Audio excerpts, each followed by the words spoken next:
I just want to thank everyone sincerely for joining us on this very beautiful summer-like evening. And Angie has had a full day with some events on the Onondaga Nation, and so we're so thankful for her to join us. My name is Sarah Schu. I am the director of the Scano Great Law of Peace Center. For those of you who are not familiar with our center, we are a cultural heritage center that is centered around Haudenosaunee history, culture, values, and contributions. We are located on ancestral Onondaga land on the shores of Onondaga Lake, which is sacred to the Haudenosaunee. It's where the peacemaker came over 1,000 years ago to unite the original 5 nations under the Great Law of Peace. The Confederacy and the Great Law of Peace were incredibly inspirational to the formation of US democracy, to the American women's rights movement, and to environmental advocacy work all over the world. I want to take a moment to have my co-host, Derek Pratt, introduce himself and talk a little bit about the partnership that we've engaged in this year to highlight Indigenous foodways. Yes, thanks, Sarah. I'm Derek Pratt. I'm the educator and interim curator at the Erie Canal Museum. Also on Onondaga land, right in downtown Syracuse, in the only remaining Waylock building of the 7 that existed on the Erie Canal. This year, the Erie Canal Museum has started its Erie Eats project, funded by the Erie Canalway National Heritage Corridor and William G. Pomeroy Foundation, where we're looking at the history of food along the banks of the Erie Canal. And through this project, which is really how Sarah and I started working together, we're trying to really expand the narrative of the canal. Traditionally, there has been it's been the European settlers' focus with the Erie Canal, and we really wanted to talk a lot more about the foodways of the Haudenosaunee, who lived here long before the Erie Canal came through and continue to live on its banks today and have a thriving and really interesting food culture. So that's kind of was the impetus for the series of talks we've been putting together this year. So I want to thank you guys for having us. Thank you, Angie, for coming out tonight and talking with us for this as well. I'll just mention briefly before we get started, we've had some generous support from the American Indian Law Alliance, the Indigenous Values Initiative, the Erie Canal the Erie Canalway National Heritage Corridor, and the William G. Pomeroy Foundation. So I just want to thank our sponsors. I would also mention that donations to our organizations are certainly welcome and appreciated, and those can be made through our websites, which I'll share in the chat as we get rolling. So I would now, it is my pleasure to introduce our featured guest speaker for the evening, Angela Ferguson. Angela is a member of the Onondaga Nation Eel Clan. She has been the Onondaga Nation Farm Supervisor since 2015. The farm is responsible for all aspects of food sovereignty within their community, including planting, harvesting, seed preservation, foraging, medicine gathering, traditional food preparation, butchering wild game, beekeeping, food distribution, and community and elder meal preparation. Angela is also one of the organizers of Braiding the Sacred, an organization that has gathered hundreds of Indigenous corn growers together to share knowledge from respected elders about seed sharing and planting methods. Angie, thank you so much for taking the time to be here with us tonight, especially at what I know is an incredibly busy time of year for you. So thank you so much. We're so happy to have you join us. Well, thank you for inviting me. Yawahaskano Swikwegi to all who are here to listen. My name is Angela Ferguson, and you've heard my introduction. I'm very proud to say I am Onondaga Eel Clan, and I'm also very proud to say that people are interested in food again. So in order for me to be able to talk about the things I'm very passionate about, you have to have people who are interested to listen. So I thank all the people who are on board with this call today. I like to kind of start my presentations as more of a storytelling. I find that it has more of a connection. So I'll let you guys know from my aspect of what my definition is of Indigenous food sovereignty, and kind of what I can see people would be able to benefit from by being on this call. That maybe you can take away a little bit of some of the things that I've learned. A lot of the things I'm going to share are not just my own knowledge, but it came from elders before me. And I'm very thankful that they carried that knowledge and shared it with me, and that I'm going to be able to pass it along to others. So knowledge has a genealogy as well. And I think it's always really important to share who you learn things from, and it makes me actually think of those people again. So one of the things I wanted to start about talking is what brought me into this circle of what I call life and food sovereignty. And one of the, growing up, one of the main things for me growing up, I grew up in the Tuscarora Nation, a community in Western New York. And we have an Onondaga family there. We have 232 of us still to this day. And me and my grandchildren I moved back here first, and now my grandchildren are the 10th generation of Onondaga people that have finally been born back here in our initial homeland. So I'm really excited about that we have these wonderful communities that we can always return to. And when I grew up in the community of Tuscarora, I grew up surrounded by agriculture. And there was a lot of farmers at that time. And so it was something we experienced throughout all of our childhoods. Gardens were always a big part of Haudenosaunee life. And, in this technological age, as things became easier and more accessible, there were fewer and fewer people farming. So I wanted to see that come back for our next generation, like I grew up being able to see. And I've traveled a lot. I love to travel, and I love to meet people from different communities. And I think that's actually a really important part of agriculture, is communicating with other farmers, and all of us sharing the knowledge where we can talk about the struggles and also talk about the successes, also to share seeds and recreate our old economy of using food as our currency and our connecting endeavor between nations. So the farm here in Onondaga Nation is something that's very personal to me, very dear to me. I really feel connected to the land there, and all of the workers do. So the whole point of the actual project itself is to create a communal environment where we're all working together to feed our nation, like we used to do in our villages. And it's been quite a success, and it's been so, it just grows every year, and it becomes, more things get added in, and more seeds come back to us, and it just fills up. It's so full of life. I wish more people could experience that. We actually travel to different nations, and we help other places who may be struggling with, getting agriculture resuscitated in their communities. And so we offer our hands, our help, our hearts, our seeds, anything that we need to make it possible, and to help other places get these projects up and running. So the goal of the farm really is to follow what our ancestors' definition was of food sovereignty.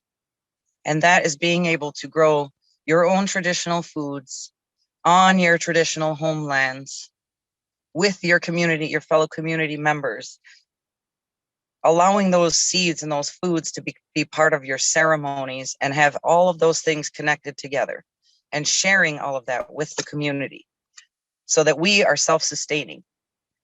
In addition to that, we always have to think ahead too, to be prepared to put food away. And so when this pandemic hit, we were prepared as a nation, Onondaga Nation. And that was very comforting to a lot of people who were feeling anxiety, stress, worry about what if all the grocery stores shut down? What if there's no more food? What if there's no distribution, methods to get food into the, this area, into our grocery stores?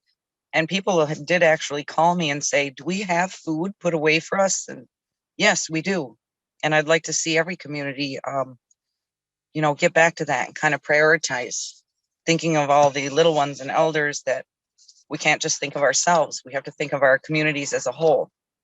And so people found comfort and took comfort in that fact that we didn't have to panic. And that is part of the sovereignty right there. So when we started up the farm, it just started out as one little garden. And I felt like we haven't grown our foods here in a long time. So the first thing we have to do is call the leader of our plants. And the leader of our plants is the strawberries. And so we went down into the village on the nation, and we dug up little strawberry plants and we put them in 5-gallon pails.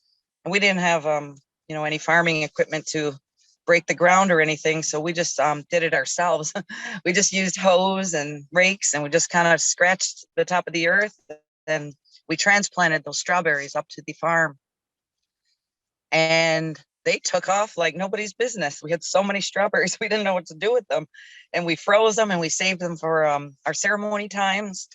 And we gave a lot to the clan mothers. And it was almost like they were so pleased to be back on our ancestral land. And so that was the beginning. And once we brought the leader of the plants, the rest of them followed. So the following year we had a cornfield, and then we planted beans and squash and had all our 3 sisters there. And it's just sort of taken off from there. So, a lot of the work that we do by hand isn't to make manual labor or make it difficult, but it's to know that we can still keep our traditional form of agriculture alive and keep that knowledge that we're able to pass down to the younger people. And I'm thankful for that, actually, even though it is very difficult work. It does make it a lot easier when you have modern day farming equipment. And so now we do have help to help us make a lot of that work less. But there's a lot of value in that work, just that getting your hands in the dirt and getting your bare feet in the ground and kind of being exhausted at the end of your day because you gave all you had to that garden. So that's one of the things I'm really thankful for. And I'm really thankful that my own leadership from my community, the Chiefs Council and the clan mothers, they support our faith keepers. They support our work that we do. And, all of our foods from the gardens are always, we always have what we need for our ceremony. So that's really another good thing that's come out of the farm project. So currently we do about 13 acres, and we do that all by hand. And anywhere from maybe 5 to 10 people will manage those 13 acres. And during this pandemic, I did a little food research. I'm always doing research on nutrition, and I'm real concerned about diabetes and some of the illnesses that our people are suffering from right now. So I want to think, how can we create more nutrients per acre instead of yield? And so what we're trying to do is see what foods we planted. We called it a COVID garden last year. And we planted foods that help your own immune system fight viruses. And people really liked it because we cooked a lot of it for our elders' meals, and we did a lot of sampling, things we never cooked before. And I'm going to do some more research to see if there's anything else I can add to it this year. We started using medicines mixed in with our soups and our broths, to increase the nutrient. So we're really focusing on nutrients because our ancestors knew all of these things that were good for our bodies. And we're trying to reteach people the process of eating seasonally because, we've gotten used to this more of a colonized type of diet where we're eating breakfast, lunch, and dinner And Haudenosaunee people had what they called a standing pot. So we always had food available, you know, at all times of the day. And you only ate enough to keep you going to finish whatever task you were involved with at that time.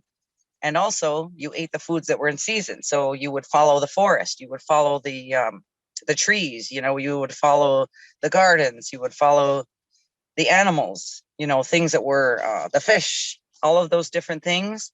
So we're trying to re-educate our young people on reconnecting with all of that food and eating in that process, because if we can do that, the earth is providing everything that we still need for that. So some of the things, you know, that we started out initially just planting our Three Sisters, and it grew from there, because nutrition is so important component to all people. And we've all grown away from eating nutritional food. I think we're all guilty of it at some point. And so even if it's not realistic that we can eat a traditional food diet for 3 meals a day, or however we may want to do that, then we could at least maybe do it a few times a week and start to make that a part of your routine, you know, for your family, and getting the kids involved. So that led us to actually learning how did we prepare food before there was propane and things like that. We're trying to reteach the skills to the young people. Can you start a fire without those things, without a match, without, you know, propane and lighter starters and all those things?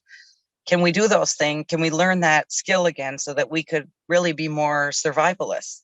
And we also are teaching people how to use things from the forest for cooking purposes. So the food sovereignty doesn't just cover the growing in the gardens, it's the connection. It's the connection to the land. It's the connection that leads you from the garden to the forest. It leads you from the forest to the creeks, to the woods, and back again to the fires where you're going to prepare those foods. And the most important thing of all is the seed keeping, is learning how to care for the seeds so that when we all leave here, the seeds are left behind for the next 7 generations.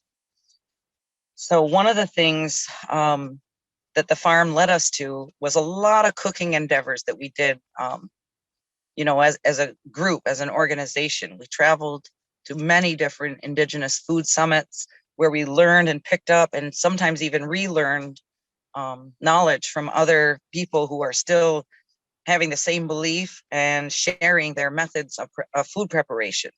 Cooking with hot rocks, you know, boiling water with no pan, using wooden troughs that you can carve out of, you know, wood and trees that are fallen, those kind of things. And to me, that's really been something that I see the youth gets more engaged in. So a lot of times if you do, for example, Zoom presentations or PowerPoints, a lot of kids will, you know, some of our younger people, they tune out after so long. And so if we can do more hands-on activities, that's where the success is really going to be, because the mentorship programs, having an apprentice under you, even if it's not all the time, but you can include them in the process, that's really, really important. So when we first started the farm, after we traveled to all these different Indigenous food summits, you know, we would bring our own food. And a lot of times the people that were preparing the conferences would call me and say, okay, well, you didn't send me a food order, so I need to know exactly what you need that you guys are going to be preparing. And I would say, well, I thought it was a food sovereignty summit. We don't need to order anything. We're going to bring all our own stuff. And every time the Onondaga Nation Farm crew showed up, we were the only ones that brought all our own food. And it kind of enlightened people. They're like, didn't you order any berries? I was like, no, we picked ours and we froze them last year. So we brought our own everything. And people were kind of like, I want to do that, you know, and well, you can, let's show you how. So that's what it was all about, was knowledge sharing and encouragement as well. So some of the things that we did for the Onondaga Nation is we traveled with the two-row wampum. We had a canoe journey where our community started here in Onondaga and traveled all the way through Manhattan. They came up in their canoes, and that was really amazing. And we cooked for them all along the rivers and the creeks that they traveled at. And the group kept getting larger and larger until it it finally resulted in the end journey, which was paddling into the bay there in Manhattan. And it was really, really emotional because it had been hundreds of years since our people had done that. And just to see all of our people dressed in their regalia, paddling their canoes, and then we marched from there to the United Nations. It was really, really an honor for us to be a part of it when it came to food as well. So there's a lot of events that, for us as an organization, but not just that, but as a community, and the stories that we can share. There's so many things that we can tell people, that even if you weren't there, you can like feel the energy of how powerful that actual event was. So, that was one of the major events that we cooked for. And we also cook for the recitals for the Great Law of Peace. We've introduced a lot of traditional foods where we're going to only eat that while the Great Law is actually being recited. And so we try to match the foods up with the stories that are being told. And that's a really intense experience because we meet so many wonderful people from all over our Haudenosaunee Confederacy in the kitchens. And then we create these lifelong relationships. We've also participated in feeding visitors. So, for example, we sponsored and hosted the World Lacrosse Games in 2015, and we had thousands of visitors here on this little nation, and we managed to feed them every day. And when they had to come back with the lacrosse organization to kind of evaluate how the event went and what could be improved, and they kind of came back and made this report, they were like, the food, oh my goodness, people just kept talking about the food. We fed them bison and everything we had here, fish, and all the different Six Nations donated food, and everyone in the community even hosted families. Families in our community did that on their own and fed the visitors, and that was really amazing to see that experience. So cooking is a big part of the food sovereignty, and sharing that love and the energy and that positivity. It goes a long way, by sharing the food through meals. And that's actually part of the food is our medicine thought process. It's not just medicine for the people who are preparing it, but it's also medicine for the people who are receiving it. And the farm, it just kind of grew, along with these cooking events. We always had done cooking events within our own little community, but we also expanded that. And so it's like reignited a whole force of people that are sharing recipes now, and we're using forage wild foods and mixing that in. And those are all the nutrition things we were talking about in the food sovereignty circle that we need to reintroduce. So foraging is a big part of it.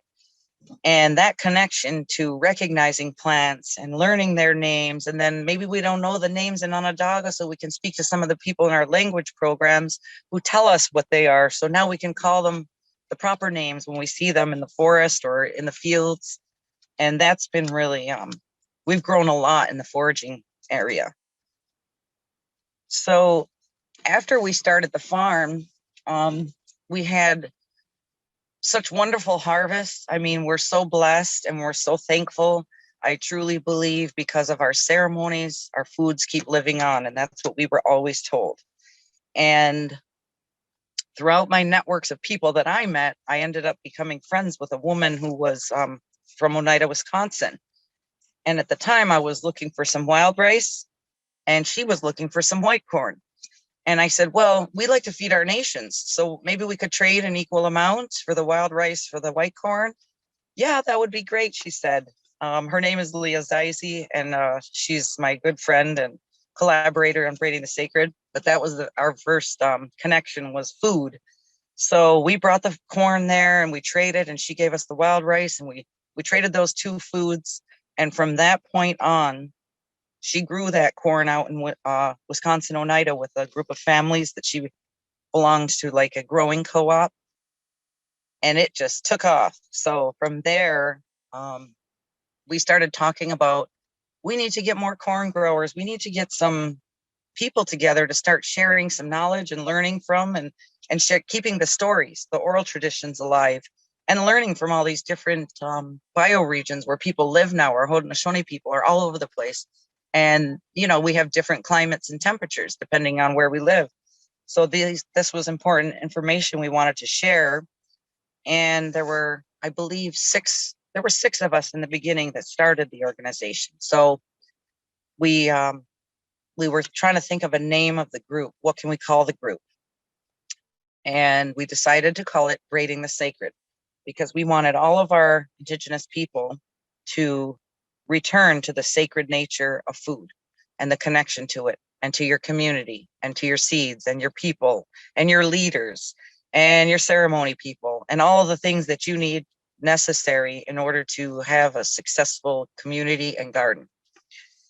So it just started out as we were going to have these small personal gatherings with Indigenous people and growers, and we would have these talking circles based around corn, and we would just start to focus with the one thing at first, the corn.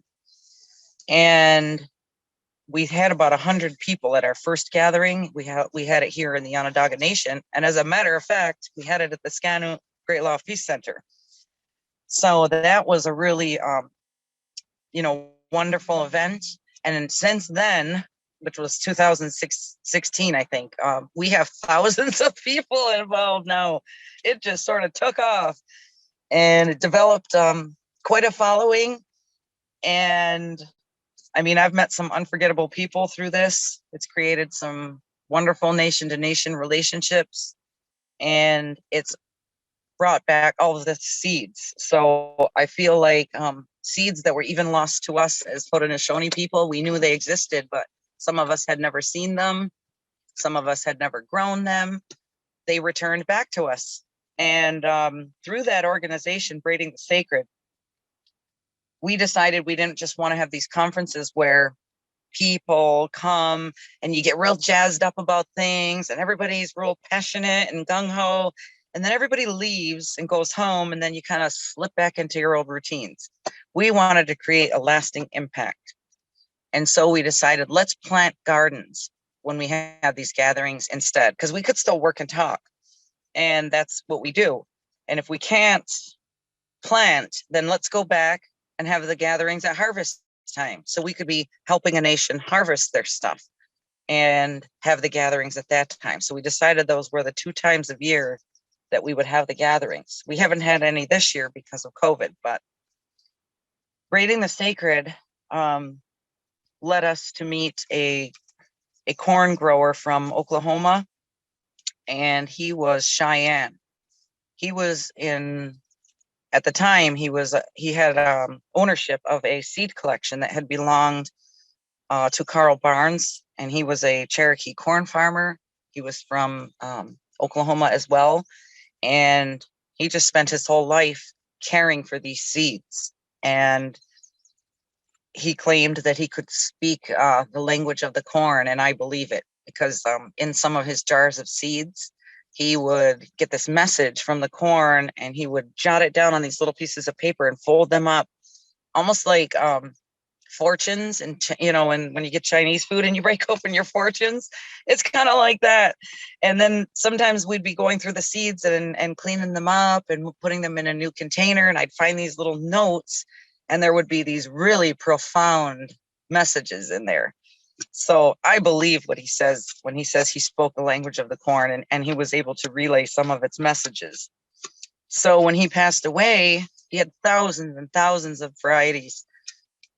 His family, they didn't know what to do with it, because they really weren't corn growers. They had chosen different paths in their lives. So this man that was Cheyenne was kind of his apprentice. He was, they were very well spiritually connected, and Carl trusted him with a lot of his knowledge, and they shared a lot spiritually. And so his family said, we really want you to have Dad's collection of seeds. That's what he would have wanted. And so they gave them to this man. His name is Al Toops. And Al Toops didn't realize all of that energy that's going to come off of those seeds and what work it was. He didn't realize how hard this elderly man had worked to keep all those varieties alive. So he met Braiding the Sacred, and he was like, finally, I found the group that I think might be able to handle this. And, you know, long story short, he ended up inviting us there. And I thought we were just there to pick up a few Haudenosaunee varieties. He ended up giving us the entire collection and asked us to, you know, house that on the Onondaga Nation. And I called back home and I talked to some of the faith keepers, like, these seeds are coming home. I can't believe it. And there's so many things in there that we thought were lost, you know, forever. And what we didn't know at the time is there was another half to that collection. We thought that was it. And it took me 3 years with a lot of hands and help, a lot of women, college students, youth group, many, many people helped to get that seed collection organized, cleaned up. We actually took every single seed out of every single jar. We held them in our hands. We wiped them off with nice white cloths. We kind of cleaned them all up and put them in new containers and organized them all, because he had them in all different kinds of coffee cans and things like that. And it took us a long time, but now recently we found out there was another half to that collection, and that has been returned to us. So every time I think I'm finished with the seeds, more come. So we still will have probably another couple of years of organizing this next bunch. But currently we're over, you know, 1,200 varieties that we've already finished of corn. There's probably another 2,000 more that we're going to have to get through. So it is a lot of work, but some people call it seed keeping. Some people call it seed saving. And I've said this on a few different panels that I've been on, but I call it seed carrying, because we carry those seeds for the next generations. We don't keep them or own them. They don't belong to us. They're a part of our community, and they are meant to be passed on down through the generations. So we kind of think of it as we're just these vessels. The people are the vessels to carry them through to the next generation and further than that. And someone thought of us that way. So we continue to work with Al Toops. He's part of our Braiding the Sacred network. And that collection never ceases to amaze me. It's brought a lot of Haudenosaunee varieties back to us that we thought were gone. And now they're growing all over all 6 nations. So I'm very thankful that we started up that organization. And I'm thankful we've hosted gatherings in the Northeast, the Southern Plains, the Midwest, the Upper Midwest, and also the Southwest. We've had many gatherings down in the Pueblo areas, the Navajo Nation. We've been invited to a lot of places. And whenever we have these gatherings, we think it's more very important to have not just the corn growers involved anymore, but also to bring people from your language immersion programs so that they can help us, you know, learn the proper ways to say things and call them, and even teach community members. We also invite elders who might know the stories, you know, but maybe they're not planting anymore. And we also have cooks, people who know how to prepare a lot of these old foods, right? What are they used for? And we also have ceremonial people there to do the proper prayers and things like that. So that way you're including many different important aspects of your community, and then always inviting young people so that they're there to hear from the elders, you know, and that knowledge isn't going to get lost. That's the key component to keeping all these traditions alive. The farm project has I always say every time we build a shelf, it's like Field of Dreams. If we build it, they will come. So every time we put a shelf up, we're always real careful, because we're like, more seeds will show up. We're running out of room. But then we find growers, you know. So we have about 100 people right now that are helping us grow the collection out. You know, that are very experienced corn growers that know how to keep it protected, and it's, you know, open pollinated. So we have to make sure they don't get mixed with anything that's genetically modified and stuff like that. Keep them heirloom. So that's one of the more, for me, really rewarding parts of the job is working with the seeds, and everybody finds their their niche, you know, the thing they like the best. And for me, that's one of them. One of the other things I really like is beekeeping. I love my relationships to the bees. I like to sing to them. They know my scent and my face. So when I go to the hives, you know, I don't even have to wear a bee suit. They know me. And when I gently lift off the top, they all crawl to the top and they look at you, you know, and you can actually see their faces and they're like babies. So it's really exciting when I get to open those hives. I love the smell, you know, of the honey and the bees, and you can feel the heat coming off the hives. And last year, I think it was, no, 2 years ago, because we didn't travel last year, but 2 years ago, I was in one of our other communities, and an elder from Wisconsin, Oneida was, you know, sitting. I said, I'm going to go sit with him for lunch. I want to see what he's been up to. And I was telling him how much I love my bees and doing beekeeping. And he said to me, you know, if you can really, really get to understand your bees and you be patient and you pay attention, everything you need to learn about the great law of peace is there, right there inside of that hive. And I started to really pay attention to those bees and how each one had a responsibility and a duty to make the success of the hive, and how that female energy of the queen was such an important component to keeping that hive going. And I think about that, about the female energy in our communities and just on earth in general. There's so much that I learned after he said that to me, that it really opened my eyes to like thinking, expanding my thinking about some of the activities that I participate in, and kind of looking at them from more of a like a Haudenosaunee state of mind, but also having a spiritual connection to all of these activities. I see there's quite a few questions here, so I thought maybe I'll answer some of them. Let me look in the chat here. Okay, so all right. Okay, so I can talk maybe about some of the seeds. All right, so the seeds in the collection, there are varieties. He had a variety in there that is 4,000 years old. It was gifted to him from an archaeologist who found the corn in a cave in New Mexico, and it was called Anasazi blue corn. They don't really know what it was called because the Anasazi people, you know, they're not there anymore, but the seeds were alive. They weren't there to say what the name was. So that's just what they called it. But Carl grew those seeds from the original one that was 4,000 years old. And last year I planted a corn that was 140 years old, the seeds were. So I believe that they never lose their life. You know, there's fossilized corn cobs in the collection. You know, there's different things that were thousands of years old. And he believed in the seeds. You know, he put the seeds through their ceremonies and he believed in it and he planted it and it grew. So I also planted a variety of beans that was 1,400 years old. I never thought they would grow. I really didn't, to be honest. And they did.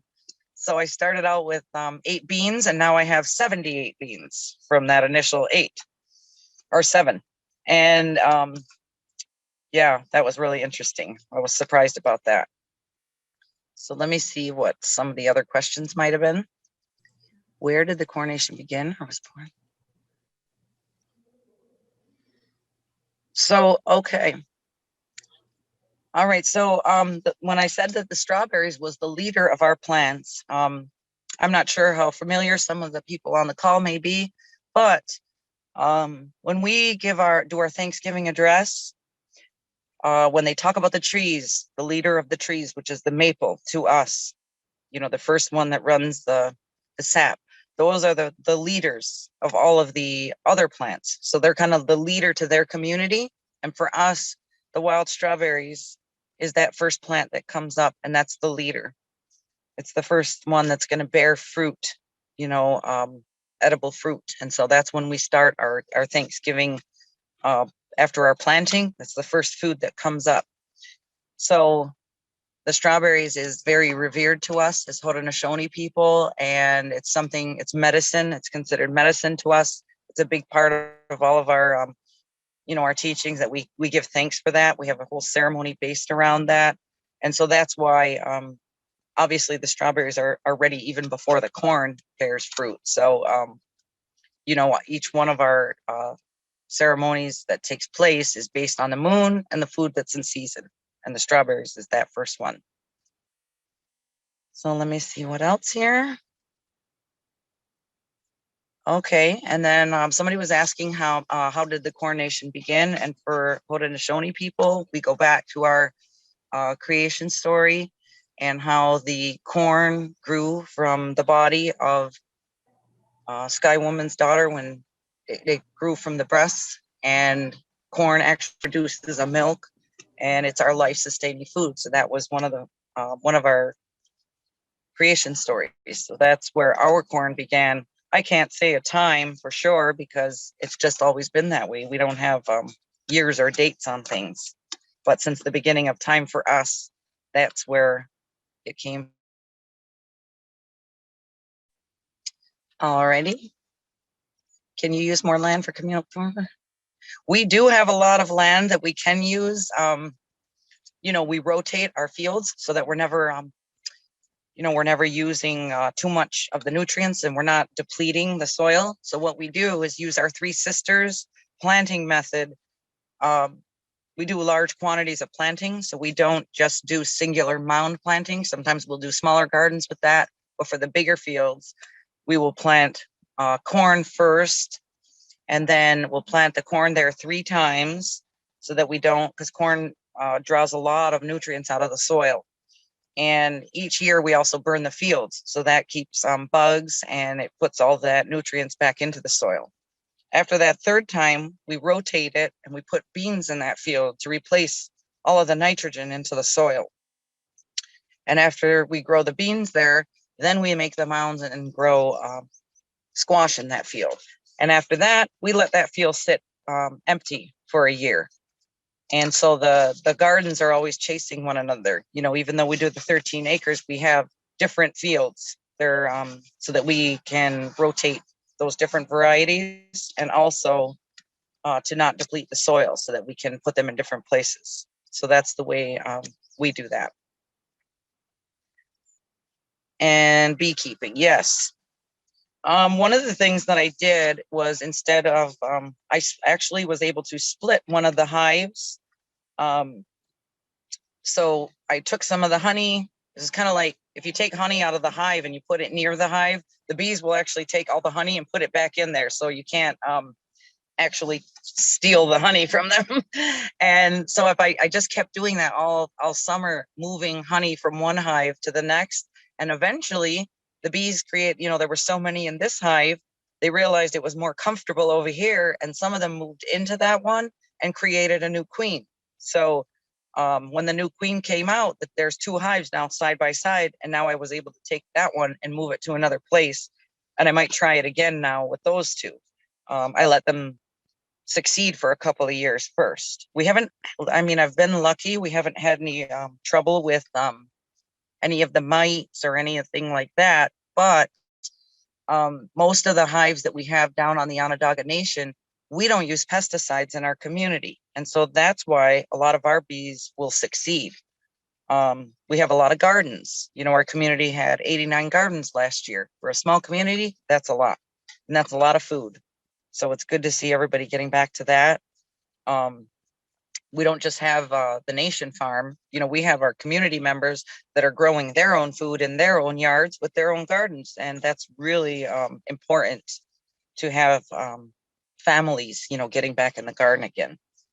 So to me, that's very, very promising. And then we also did a project, the Six Nations Agricultural Society. We did a project in 2019 where we all got together and we I drove dirt down in my truck, and another community member brought some compost that he had in his garden. And then we had another community member go get some pails, and another community member drill holes in the pails.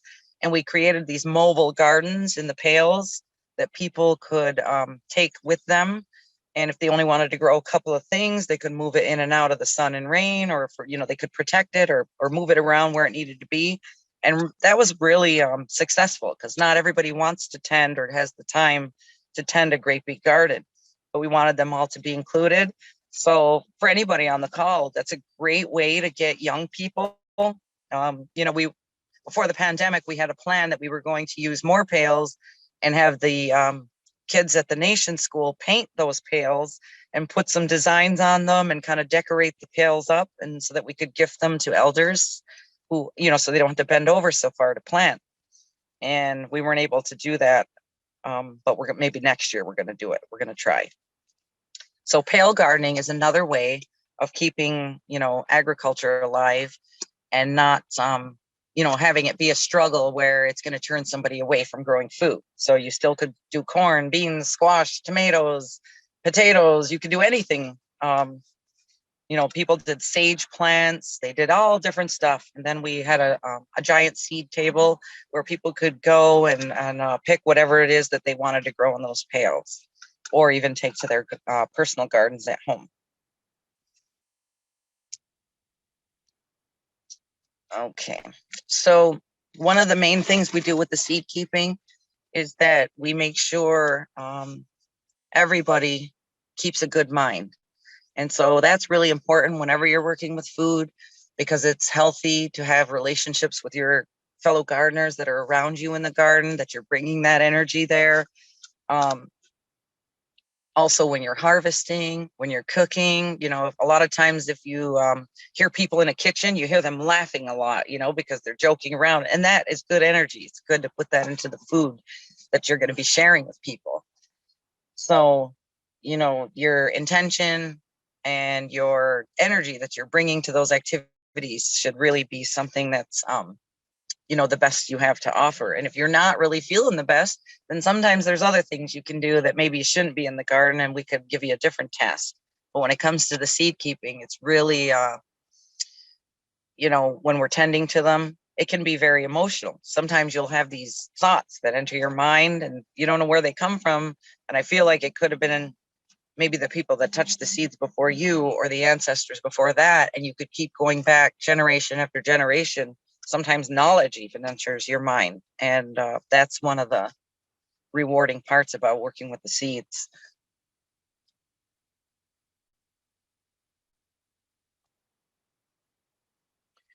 There are, if anybody, is ever interested in getting involved in helping out with the seeds, due to COVID restrictions, today was our first time we've had visitors there in quite a while. But if you ever want to, you're always welcome to, set something up, and we can see if we can accommodate that. We haven't really been working on the seed collection because we've been so focused on doing the gardens and putting food away for our nation, but we're going to get back to that in 2021. I thought a lot about this Erie Canal Museum and how did it impact us as Haudenosaunee people and our waterways and our travel ways. And I was able to find out that Route 5 and 20, a long time ago, was actually called the Forbidden Trail. And it was an Iroquois path that ran all across New York State, and people were only allowed to travel on it if the Haudenosaunee people gave them permission. And so it was really interesting because it runs all the way to Ohio, almost to it runs across the country. So we started, instead of jumping on the thruway, let's travel on that road, and it was funny how the places that it led us to, which were a lot of our old agricultural areas, a lot of our old fishing grounds, a lot of our old like village points where they were located previously. And we found trail trees all along that way, showing you go this way, go that way. There's water this way. You could read the language of the trees. And so that really made me start thinking, when I look around and I see all these farms and gardens, like a lot of that was, our ancestral places that we planted. And so we look to see these different elevations and levels and where was the medicine gathering grounds. And you can learn a lot if you pay attention to the surroundings. But a lot of us are drawn to travel on Route 5 and 20 whenever you want to have like a nice relaxing day, a Sunday drive or something. And a lot of that falls along the Erie Canal pathway, right? That runs across New York State. And it's funny because that was our forbidden trail. And, you know, they even created the thruway, the New York State Thruway, to follow that same path, you know, because it went through all of our villages. Even to this day, you know, you could travel from here to Oneida, to Ganajohalege, Mohawk territory. You could head west through Ganondagan, you know, and end up in the Seneca Nation. So it's really interesting to know, like, if you follow the foods and the planting and where they traveled, it's all along that forbidden trail. And the reason it was called that is because they also called it the Iron Path, because it was forbidden, because you had to have permission to travel that, even after there was contact with some of the, you know, the people that traveled here, but also even after there was their own villages, you know. So we had our visitors from across the ocean, and then there was our villages, but there still was that reciprocity of traveling on the Forbidden Trail. And it also was called the Iron Path. And the reason it was called that is because it was already like a paved road from so many of our people traveling it year after year, and their footsteps, it kind of packed down the soil where it was easy to travel. And they were some of the early Champlain and different people that had come through here were like fascinated by our roadway system. And it was all meant to get to gardens to help, because we had a lot of ceremonial times where, oh, these guys need help pulling weeds, so we're sending a gang down to help them. And these guys need help braiding corn, so we're going to this village, and everybody would go village to village. So that was pretty interesting when I came across that information.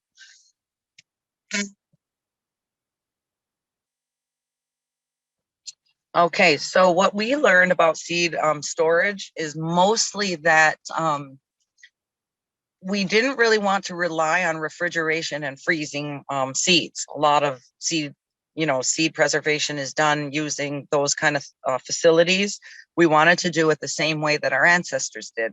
And so a lot of the seed drying is really important, making sure that the moisture content of the seeds doesn't carry any humidity, so that you don't have mold or funguses that'll form in there, or you don't want to get moths and things like that.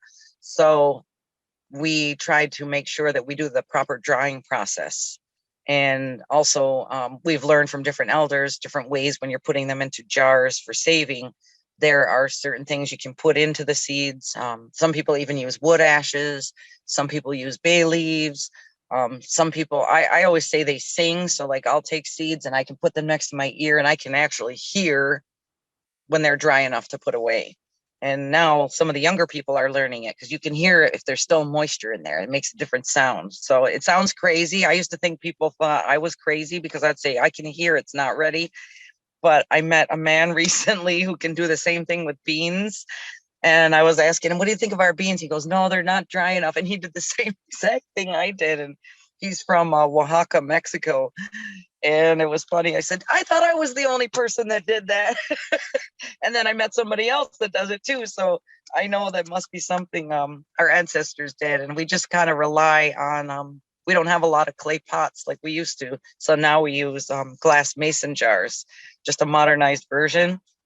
But there are people that are bringing back the clay pots, cooking in the clay pots and using them for seed storage. And it's something that we want to, kind of bring back into our program as well, because we did learn a few classes of how to make the clay pots.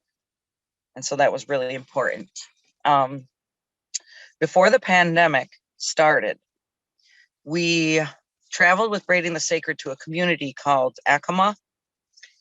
And the community, I don't know if anyone who's here knows where I'm talking about, but the place is called Sky City. So it is on the highest mesa in the Southwest over there. And, some people actually get altitude sickness. Some of our people that traveled with us got altitude sickness from being up so high.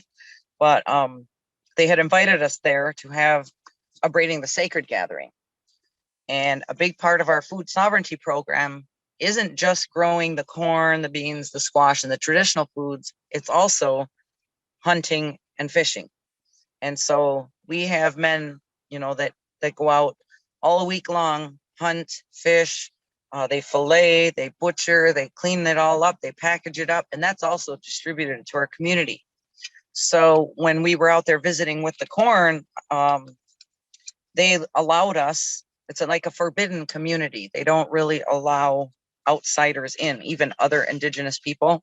And so we had to go through months and months of this like interview process from their leadership there to say, well, what are you going to do while you're here? And how is it going to benefit our people? And who are you? And where do you come from? And all this stuff. So they finally gave us an invite and we went there. And they were very impressed with like the fact that we were there to actually do something to plant. And so when we went out there the first time, I said, geez, I thought the people in the Southwest planted everywhere, and I only saw a few cornfields. And they have these field chiefs that plant in a place that's a very sacred place for them. And even community members are not allowed in the garden. And so they were struggling because the elk were coming in and eating all their corn. The crows were coming in. So they allowed us into this sacred garden. No one could believe it, even their own community members. So we went there and they were asking for us, what could be some solutions to this problem? And I said, well, our people were told to plant food for the animals. And so maybe that's what you guys need to do. So that's what they did. We said, instead of planting for the people, let's plant a garden for the animals. And then you guys can come back and plant for the people later. And lo and behold, it worked because it kept the elk out of their garden. They ate all the 50 rows of corn that we planted outside and they didn't go inside their garden. So they invited us back for a food trade, so we took 5 buffalo from our community and we drove it all the way down to, that was already butchered. The meat was already butchered and packaged up to distribute to their community. And then they allowed our hunters to go get 5 elk, and then we would butcher that and bring it back to our community. So it was good to see that through the corn, which originally we were there to braid corn and help them with their corn, their corn problem where the elk was eating the corn, we had another solution. I said, and I have another solution for you. We could take some of those elk off your hands. And so they invited us back, and it was good to hear from them recently because they want to do it again. And, opening these food tradeways like that created this wonderful relationship with a whole secret, area where now they're a little more open, to having us as visitors and other. Now there was like, I think he said 70 something gardens there this year, and it went from like 10 to 70 something. So he was thankful that we, their community was very thankful, and their leader that I had spoken to was thankful that the gardens came back. So it only takes, just a small group of people, even organic farmers, even indigenous farmers, any farmers at all, even inner city farmers. A small group of dedicated people can really feed a whole community. And that's what the information I think that a lot of us do need to share. That's what food sovereignty is, feeding your own community. And so if anybody ever needs help or has any questions or advice or anything, maybe not on this presentation, but at another time, I definitely would be willing to help out or offer any information that I may have to share or that I could be helpful for. My workers that I work with communally here, we're all like a family. And that's really important because sometimes, like the younger kids will go off and they live their lives, but they may have worked there for a couple of years. Now they can feed their family. And that's the goal of the actual farm, is to teach people a skill for a lifetime. It might not be a career, but they might learn what they need to know. And then they carry that with them for the rest of their lives. And that's one of the most important parts of the work. Today we had an activity with the Interfaith Works. They brought a chicken coop up, and it was a really amazing experience to meet all these leaders of faith from the local area here in our central New York area. And everybody collaborating with this good mind. We talk about a lot of this good mind. You know, Gutnigohio we talk about in our Haudenosaunee culture. And today I really got to witness that Gutnigohio all the way around. You know, everyone worked together. We shared stories, we shared food. We have this wonderful gift with these amazing little baby chicks. You know, now we have a place for our children in the community to come up to connect with these, you know, these little baby chicks and watch them grow and care for them. And, you know, it's like, to me, projects like that are very important in all the communities. You know, sharing the storytelling and sharing what's possible. Because some people will say, there's no way you have these thousands of varieties. And then they come to the farm and they're like, wow, I never thought that really existed, you know? So there's so much that we can learn from one another, not just me, but there's many elders that I've learned from. I spent the whole pandemic calling them just to check on them, to see how they were doing and to get their advice on what should we be focusing on now, you know? And they, you know, one of them told me, plant as many beans as you can, because we might not be able to rely on animal proteins and we might have to go vegan for a while. And I was a vegetarian for almost 18 years. And I said, oh, I don't mind eating that diet. I could easily do that. So we grew tons of beans this year on the advice of the elders, and we didn't just focus on corn. So listening to the elders in your communities is so important, and making sure that the youth gets to hear that. If they weren't there, share what you learned with them. I find that's really successful in, you know, sometimes we don't sit with the grandmas like we used to, and we don't have the time. Everyone's so busy. But part of what the farm is about, and part of what Braiding the Sacred about, is the same thing. It's bridging that gap between all the knowledge of our elders and making sure that the younger generation can keep that going. I don't want to over talk, so let me see if there's any more questions. Okay, natural method. Oh yes, I do. Squash bugs, yes.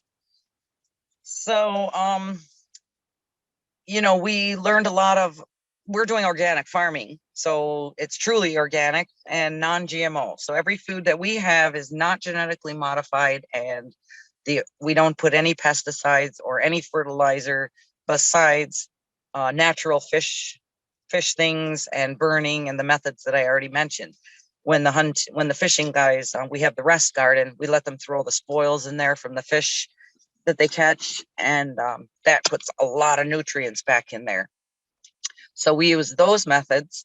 But I have the same problem with squash bugs, where I was like, oh, they take half of everything we grow. So last year we planted 5,000 squash plants thinking, well, we might get 2,500. Well, I found an organic method for squash pest control, and it was milk. So if you have milk that's expired or about to expire, we had some milk donated to the nation, and it was right on the border. And, you know, we thought, well, what are we going to do with it? And I Googled, what can I do with milk? And I found it on the internet from one of the Amish farmers that they use milk to kill the squash bugs. And it also prevents blight on tomatoes. So we took the milk and we poured it on the mounds, you know, to before we planted the squash. We let it soak in there, and apparently something in the lactic acid in the milk prevents the larvae from the squash bugs being able to multiply so fast. So we did have a few, but not like usual. So I would recommend trying it because it worked. And we had no blight at all on our tomato plants, and they grew to be, some of them were taller than me, and I'm 5'7". And I was like, I never seen a tomato plant this big before. So the milk, for some reason, it worked. And the other thing we tried was diatomaceous earth in a sock, sprinkling some of that, you know, just putting in a sock and just shaking it once or twice. We did that. And we also used wood ashes. So we put the wood ashes from our, that we use to, you know, make hominy with our corn to take the hulls off. We call it washing corn. We put those in a sock, and we just kind of, you know, tapped a little bit of that into the gardens, and there you go. Problem was solved. Some people say to use soap, but I don't like to put soap in the garden, but they say it works. I just haven't tried it myself. And about the efforts to provide food. Okay, and preparing meals for elders. Okay, so we also work with an organization that's called SOFSA, and it's here in the Tri-County area, the Syracuse Onondaga Food Systems Alliance. It's a wonderful organization of basically anybody who has anything to do with food.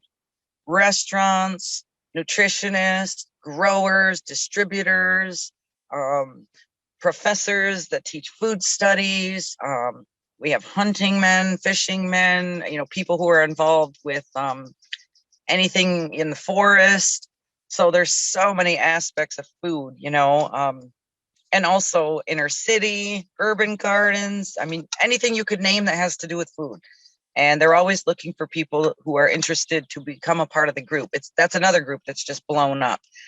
And that group was very important to us during this pandemic because we already had the relationships and the friendships made and the distribution channels of conversation and how we could get food to places. That's the organization that, we could do things in a snap. So I think that we're actually going to have that organization be a role model for a lot of more cities and tri-county areas. Usually that's how people work, is like a tri-county. And I'm so thankful that we were a part of that organization, because every time someone said, I don't want to throw out all this milk, what do I do? We'll take it, we'll find a way. And we all worked together to make sure that food didn't go to waste, even if it was used as compost in the gardens, that's still not a waste. So if anybody is ever interested to see about some of the work that they do, I feel it's a really important organization to become a part of. And one of our hunting and fishing guys is a big part of the organization, and he attends all the meetings, and he has a seat on the board there. And his name is Curtis Waterman. I see he's on the call. Hi, Curtis. If you ever have any questions about that, you could always ask Curtis. I am usually quite busy. I try to make as many of those as I can when I'm needed. And Curtis always keeps me in the loop on what's happening. So I'm real thankful for that group, because they helped us with these connections in food. And then we were also able to help them where we knew there was need, and maybe not even in our own community, but outside, working with some of our allies. We were able to share quite a bit of food, and instead of letting it, keeping it local as well. Trying to keep it organic, trying to keep it healthy, trying to keep, just keep everybody going, basically. So if anybody's ever interested to be a part of that organization, I would highly recommend that. Okay. And yes, I do a lot of workshops and, outdoor presentations. I think it's important to have a lot of hands-on activities. For me to tell you about the things we do isn't the same as if we're all in a group together, like we did today. When you're with the group live and in person, and people are collaborating to create things, there's much more, there's much more knowledge that you're really gonna absorb. And, my relationship to the foods and the people that I work with, it goes so much deeper than a presentation could ever really relay, than when I'm, speaking about those things in person and actually showing people. And sometimes there's really like things that aren't planned that will happen at some of the workshops. We also do workshops on learning how to tan the hides, so we're not making any waste from all of the animals that we've, the hunters have gathered. We save the hides and make leather. We do tool making out of the bones. Some of the men do artwork on different parts of that with the deer antlers and things. So we try to be as resourceful as we can, the way we were taught. And I think that's important. So a lot of times you have to have workshops to show people. That's very relevant. Okay, so we got that. And Angie, right. there were a couple of questions, both from non-Indigenous and Ongwe people, about how they could contribute to these sorts of efforts. Well, today was a good example where Interfaith Works, they have a project annually the way they explained it to me was that, you know, they all like want to invest in something that's going to benefit a whole community. It's not just for an individual. And so like they had the idea that they could do this chicken coop so that we would have eggs for the community. And I thought that's perfect, you know, so we collaborated like that. And through SOFSA, we're able to collaborate with different organizations. And then I also, you know, bring that here to my leadership and community members so they're aware of what's happening, you know, so everyone knows about these events and can participate. I think to try to be inclusive is really important, and you know, to always follow your community protocols as well. I learn community protocols outside of my, you know, when I go to other places, I make sure I don't want to make any mistakes. So I'm always asking ahead of time, you know, can you let me know exactly what's expected from us? You know, so developing those friendships and relationships, I think, are important to, you know, developing trust in order to create these collaborative efforts. So a lot of times I've traveled to universities, you know, doing presentations where there's a lot of organic farmers out there that, you know, have information they can help share with us. And, you know, that's important to keep our foods alive and keep it going. So I think, you know, by developing friendships with people is like the key to getting something going, and, you know, finding out where you can specifically help out. It kind of starts more on a personal level. That's what I found has been like the key to successful partnerships for myself, you know, at our nation farm.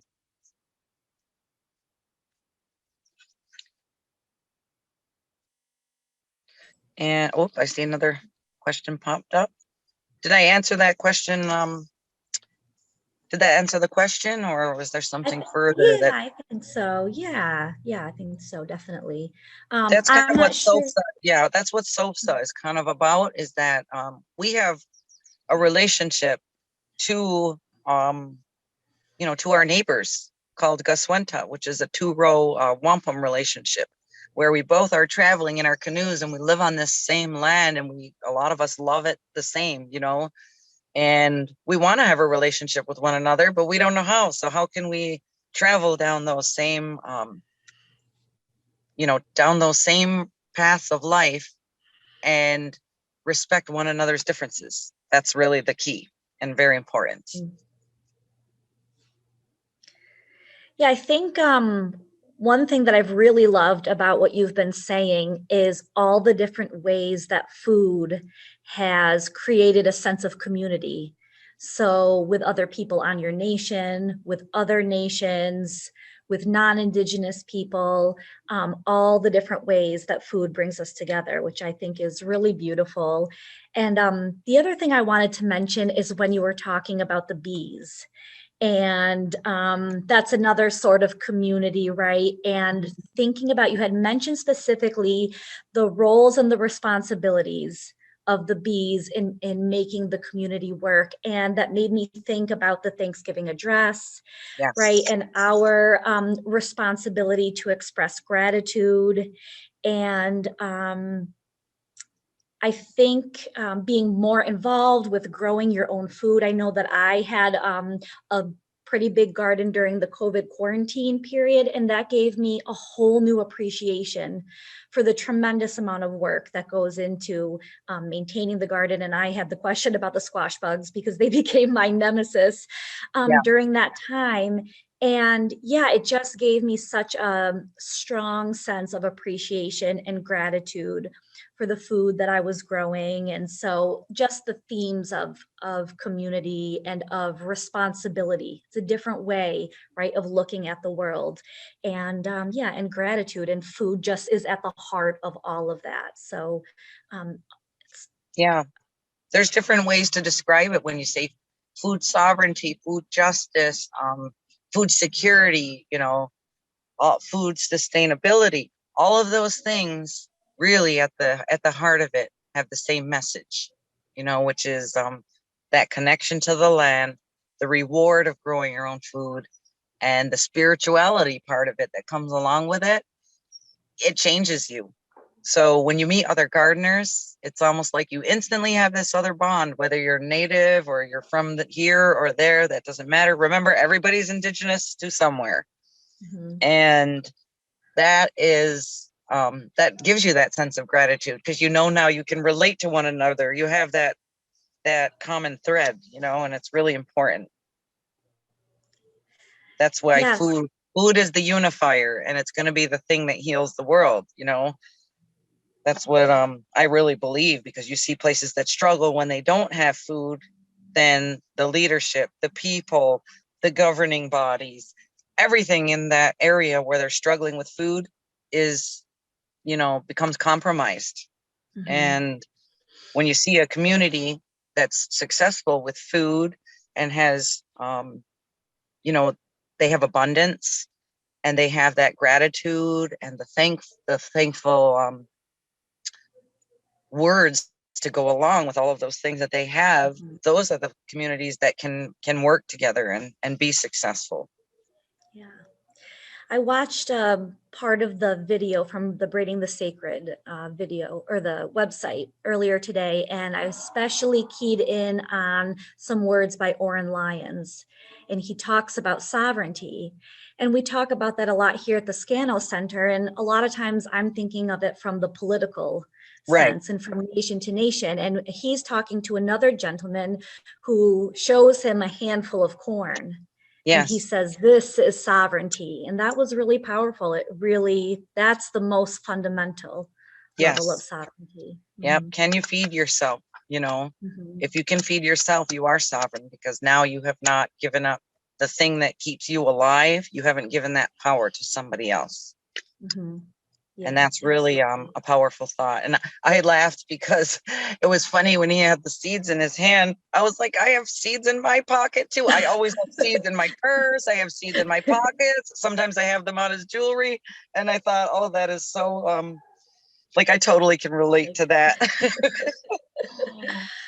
Well, I really feel like we could talk for a long time, and I know that people have lots of questions. I have like 2 pages of topics I'd love to discuss with you. So I just want to let folks know that hopefully in the future there will be other opportunities for us to have Angela back as a presenter, or other folks from the Nation Farm. I'm particularly interested in food preservation or recipes, and Yes. how to prepare traditional foods. So I'll just let folks in attendance know tonight that we are continuing to work and expand this series, and we would love to hear more from Angela and the folks at the Onondaga Nation Farm. And we just thank you so much, Angie, for all the work that you're doing. And Thank you for having me. I love talking about this stuff. So sometimes if anyone ever wants to visit, that's all I ever talk about.